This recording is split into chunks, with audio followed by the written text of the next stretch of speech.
Hello there, my name is Phil Lee from Edward Lee's Imports. This is Michael from M&R Auto Service. This is a cool story. Check out this car. This is our project car, Corona Mark II Grande. It's something that I love because it's a two-door coupe from the 70s. Check out the interior on this thing, the Grande interior I had to have. And this bloke said we should buy the car and drop in a 2JZ.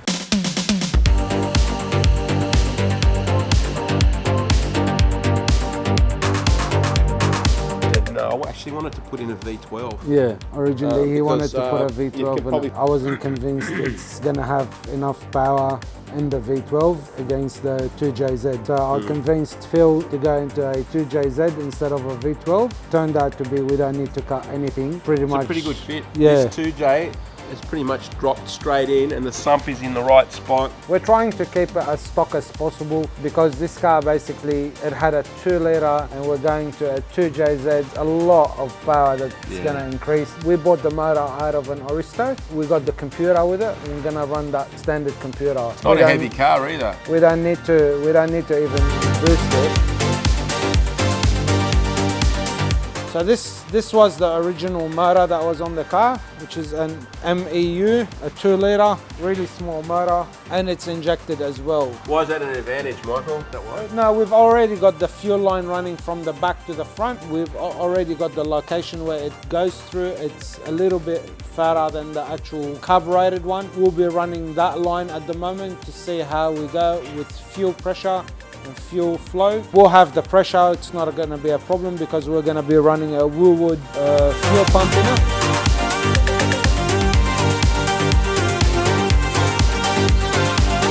The engine pretty much is fitting onto the original cross member, but the cross member, like we said, it's all reinforced. The lower control arms also had to be reinforced, basically to handle all the power that this motor is going to be pulling out. We'll be pulling the engine and gearbox back out of the car. There's a couple small rust spots here and there, which we'll be basically repairing. We might be sandblasting the whole engine bay and the whole underneath of the car, and then just give it a nice fresh coat. This is the R154 gearbox that we bought from Hornsby Toyota. The shifter is basically in this location. We need it to be pretty much here.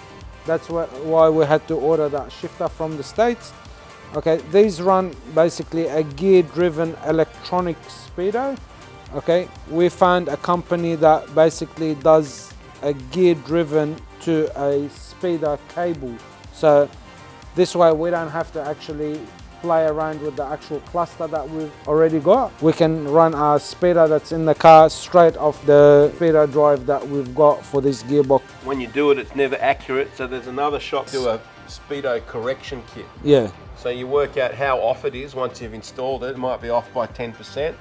And they'll calibrate something to stick into that. They'll put like a junction box between the actual cable and the actual speedo on the car. Basically either increase the kilometers for speed or decrease it so we can get it to be accurate.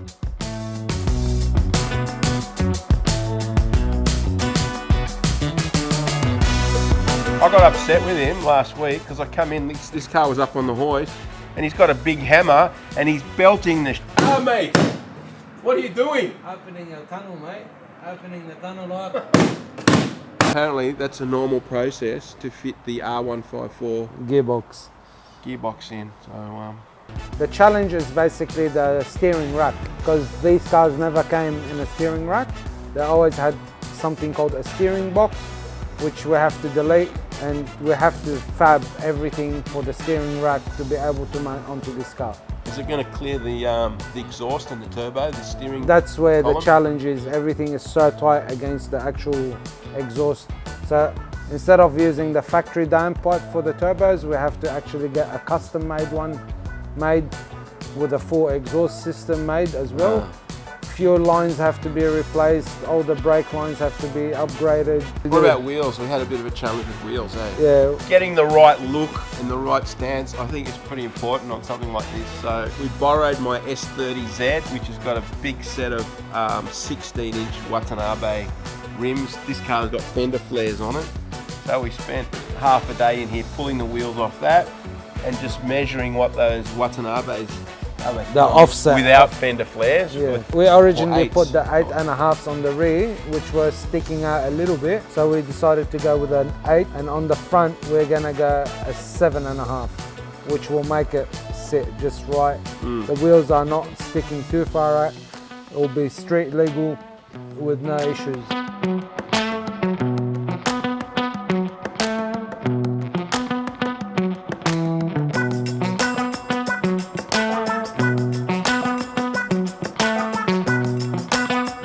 I love two-door cars. Just about everything in my collection is a two-door.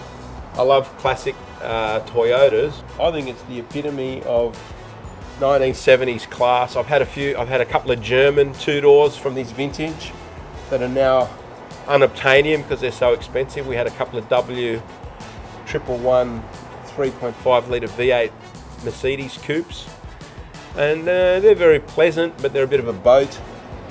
So I can just imagine what this is going to be like with the right suspension setup, the right engine. It's going to look cool, and it's going to be fun to drive, and they're the two criteria that I like. And it's a classic car. You put those three things together, and plus you can put it on Classic Car Rego for $100 a year. I'll happily drive this till I'm a really old bugger, I reckon. And I think the beauty of this car is it's classy, it's stylish, and it doesn't weigh a lot. So if you double or triple the power output with the right brakes and suspension and handling, I think it's a lot more fun to drive than a modern car because you've got all the feedback of a light car. It's not overly built. It's not overly heavy. You get all the feedback through the steering wheel and the suspension that makes it fun. The right noises, and you're looking like you're driving Grandpa's Cressida, which hopefully the police will see me and they'll just wave me by as an old codger driving an old Cressida. Hello. And Fluffy likes it too, don't you, Fluff? Fluff says yes, he likes it. So that's it.